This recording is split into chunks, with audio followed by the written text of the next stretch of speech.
Qurolli kuchlarimizning jangovar salohiyatining oshirishga bundan buyon ham alohida e'tibor qaratamiz. Qonunlar o'zgardi, qarorlar o'zgardi, lekin bu qonun, qarorlar bu qog'oz. Lekin bu amal bo'lishi uchun inson o'zgarish kerak. Hech qachon eski tizim qaytmaydi endi. Orqaga yo'l yo'q endi. Bitta mezon, odamlarimizni rozi qilish eng katta maqsadimiz mana shu bo'layapti. Odamlarni, xalqimizni rozi qilmasak, bironta ishimiz, ertangi kunimiz muvaffaqiyatli bo'lmaydi.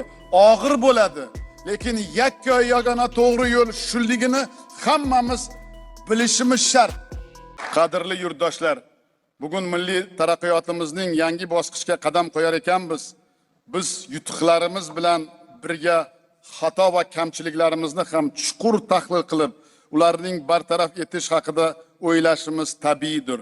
Albatta biz hamma yerda mana qanday og'ir masalalar bo'lishidan qat'iy nazar xalqimizni sekin-sekin dunyoqarashini o'zgartirib, ularni talabchanlik nuqtai nazardan, rahbarlardan so'rash nuqtai nazardan, rahbarlarimizni xalqimizga xizmat qilish nuqtai nazardan katta marra oldik.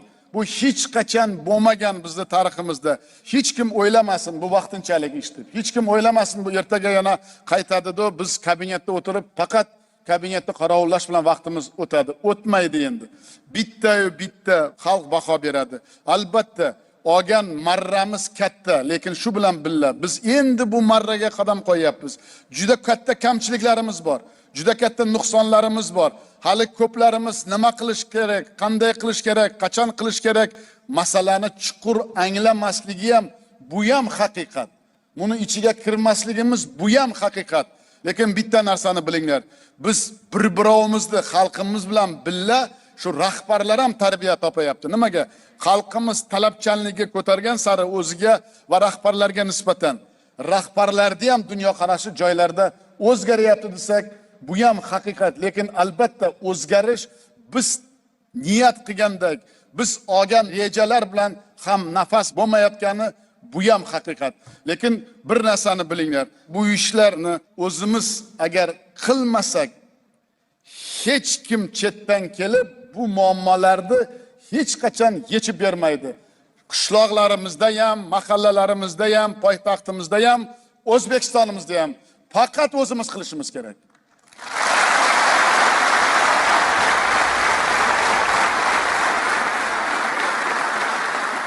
Bu haqda so'z borganda yurtimizda xalq bilan muloqotning mutlaqo yangi va samarali tizimi joriy qilganini aytish o'rinli deb o'ylayman. Bugungi kunda xalq davlat idoralariga emas, balki davlat idoralari xalqimizga xizmat qila boshlagani uchun ham odamlarning fikri, dunyoqarashi sekin-sekin o'zgaryapti. Sekin o'zgaryapti. Lekin o'zgaryapti. Nimaga desangiz, yana takror aytaman. Davlat idoralariga emas, balki davlat idoralari xalqimizga degan eng katta shiorimizga hamma javqalarda odamlar inonayapti, odamlar ishonayapti. Lekin bitta narsani bilinglarki, hali biz o'zimiz shunga tayyor emas ekanimizni hammamiz yaqqol ko'rdikki, biz tayyor emas bunga. Muammolarimiz juda ko'p. Hali ilmimiz, bilimimiz, tajribamiz bu narsalarni odamlarni rozi qilishga ochiqini aytsak, hali imkoniyatimiz ham bunchalik emas.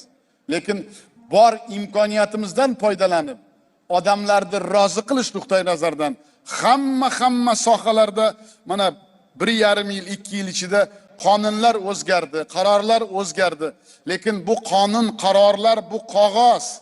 Lekin bu amal bo'lishi uchun inson o'zgarish kerak. Xalqimizni eng ishonib qo'ygan rahbarlari, Quy pog'onadagi ham, katta pog'onadagi ham rahbarlar talab nuqtai nazardan, mana hurmatli deputatlarimiz bu yerda o'tiribdi. Quy pog'onadagi, yuqori pog'onadagi deputatlarimiz ham har bitta qabul qilgan qonunning pastda bajarishi nuqtai nazardan talabni kuchaytirish kerak. Ana shunda jamiyatimizda vaziyat o'zgaradi. El yurtimiz o'z kuchi va imkoniyatlariga ertangi kunga ishonch bilan qaramoqda. Shuning uchun bir haqiqatni ta'kidlab aytmoqchiman. Xalq bilan bevosita muloqot olib borish, uning dardu tashvishlari bilan yashash, el yurtimizning rozi qilish bu vaqtinchalik kampaniya emas. Bu xalqimizning farovon hayotini, yurtimiz ravnaqini ta'minlashga qaratilgan uzoq muddatli strategiyadir. Aziz do'stlar, bugungi tahliqali zamonda bebaho boyligimiz bo'lgan tinch osoyishta, erkin va obod hayotni har tomonlama asrab-avaylash va mustahkamlash eng asosiy vazifamiz bo'lib qolmoqda. Shu maqsadda qurolli kuchlarimizning jangovar salohiyatining oshirishga bundan buyon ham alohida e'tibor qaratamiz. Biz dunyo miqyosidagi keskin va beshafqat raqobatga bardosh berish uchun iqtisodiy islohotlarning chuqurlashtirish, jahon bozoridan munosib o'rin egallash, mamlakatimizning eksport salohiyatini yanada oshirishga erishmog'imiz zarur. Tadbirkorlik faoliyatining erkinligini, xususiy mulk daxlsizligini yanada kengroq ta'minlash oldimizda turgan muhim vazifadir. Tadbirkorlik, yana bir marta tadbirkorlik. Biz birinchi qilgan qadamimiz, xalqimiz boy bo'lmasa, vatanimiz, davlatimiz boy bo'lmaydi degan katta shiorni mana shu o'rtaga tashladik. Sekin mana hammalaring ko'ryapsizlar, qishloqlarda har bir oila tadbirkorlik nuqtai nazaridan katta dastur qabul qilyapmiz. Lekin takror aytaman, bu oson bo'lmaydi. Uyg'ontirishimiz kerak. Mudrab yotgan odamlarimizni kechirasizlar, qanday bo'lmasa ham yashashga inontirish, yashash bilan birga yaxshi yashashga inontirish, ishontirish va sharoit yaratishimiz kerak. Bu sharoitni hammamiz birgalikda yaratish nuqtai nazaridan katta harakatlar boshladik, lekin bu yetarli emas. Bu katta harakatlarimizni boshlanishi. Bu borada yirik ishlab chiqarish korxonalari bilan birga turizm, kichik biznes, oilaviy tadbirkorlik, dehqon va tomorqa xo'jaliklarini, hunarmandchilik va kasanachilikning rivojlantirishga alohida ahamiyat qaratamiz. Ayniqsa aholi salomatligini mustahkamlash, xalqimiz hayotini yanada yaxshilash, kam ta'minlangan qatlamlarning ijtimoiy muhofaza qilish, ish haqi, pensiya, stipendiya va nafaqalar miqdorini oshirish doimiy e'tiborimiz markazida bo'ladi. Yoshlarga oid davlat siyosatini amalga oshirish maqsadida biz Yoshlar kelajagimiz dasturini qabul qildik. Ushbu dastur ijrosi uchun shu yilning o'zida 786 milliard so'm mablag' yo'naltirilmoqda. Buning natijasida 100 mingdan ortiq yoshlarimiz bandligi ta'minlanadi. Yosh oilalarni zamonaviy uy-joylar bilan ta'minlash, yoshlarning ishga joylashtirish, kasb-hunarga tayyorlash va qayta tayyorlash bo'yicha belgilangan katta ishlar izchil davom ettirilmoqda. Hurmatli vatandoshlar, shu kunlarda Indoneziyada 45 ta mamlakat vakillari o'rtasida bo'lib o'tayotgan yozgi Osiyo o'yinlarida navqiron sportchilarimiz shijoat va mahorat ko'rsatib, 15 ta oltin, 19 ta kumush, 19 ta bronza medalni qo'lga kiritganlari hammamizga quvonch bag'ishlaydi. Mamlakatimiz shuhratini dunyoga tarannum etayotgan sportchi yoshlarimizga, ularning ota-onalari, ustoz va murabbiylariga sizlarning nomingizdan, butun xalqimiz nomidan chuqur minnatdorchilik bildirishga ruxsat bergaysizlar.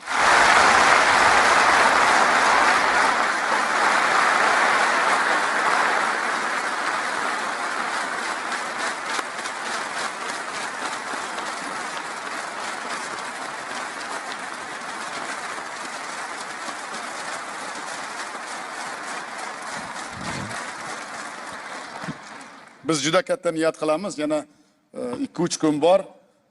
Bu ko'paysa, bu raqamlar biz juda rozi bo'lardik. Shuning uchun hamma yoshlarimizga berayotgan imkoniyatlarimiz, hozirgi qilayotgan zaminimiz kelajakda jonajon vatanimizni bayrog'i hilpirab gimn aytganda hamma qiyinchiliklar, hamma og'irliklarimiz esdan chiqib, faqat g'alabaga intilishga harakat qilamiz. Ilohim har vaqt g'alabalar biz bilan bo'lishini niyat qilishimiz kerak.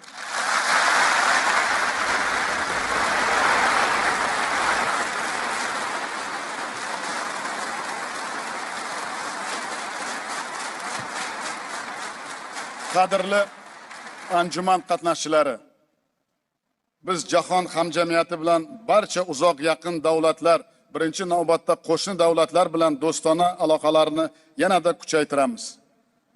Turli xalqaro tashkilotlar, nufuzli moliya institutlari bilan keng tarmoqli hamkorlikning rivojlantirish bizning milliy manfaatlarimizga to'la javob beradi va biz bu yo'lning qat'iy davom ettiramiz.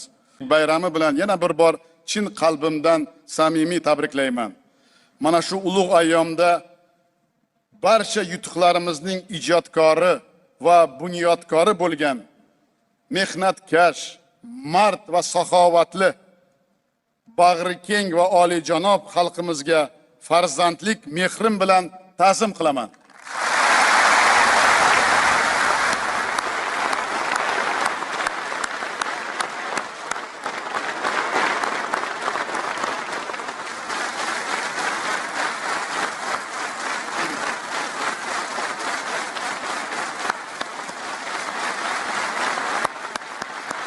Rahmat. Fursatdan foydalanib, ko'nglimdagi eng ezgu tilaklarni bildirmoqchiman. Bugun barchamiz nuroniy oqsoqollarga, muhtaram faxriylarimizga mustahkam sog'lik, uzoq umr tilaymiz. Mo'tabar duogo'y onaxonlarimizga chin yurakdan farzandlik tashakkurimizni bildiramiz. Xonadonlarimiz ko'rki va farishtasi bo'lgan munis ayollarimiz doimo sog' omon, baxtli saodatli bo'lsinlar. Chunki ayol ona baxtli bo'lsa, jamiyat baxtlidir. Vatanimiz va xalqimizga o'zining bilim va zakovati, ma'naviy salohiyati bilan xizmat qilayotgan ilmiy va ijodkor ziyolilarimizga yangi yutuqlar yor bo'lsin. Yurtimizda yashayotgan barcha millat va elat vakillari o'rtasida do'stlik va hamjihatlik yanada barqaror bo'lsin. Azmu shijoatli yoshlarimizning, barcha farzandlarimizning baxti kamoli omadini bersin. Yurtimiz tinch, osmonimiz musaffo, xalqimiz omon bo'lsin, mustaqilligimiz abadiy bo'lsin.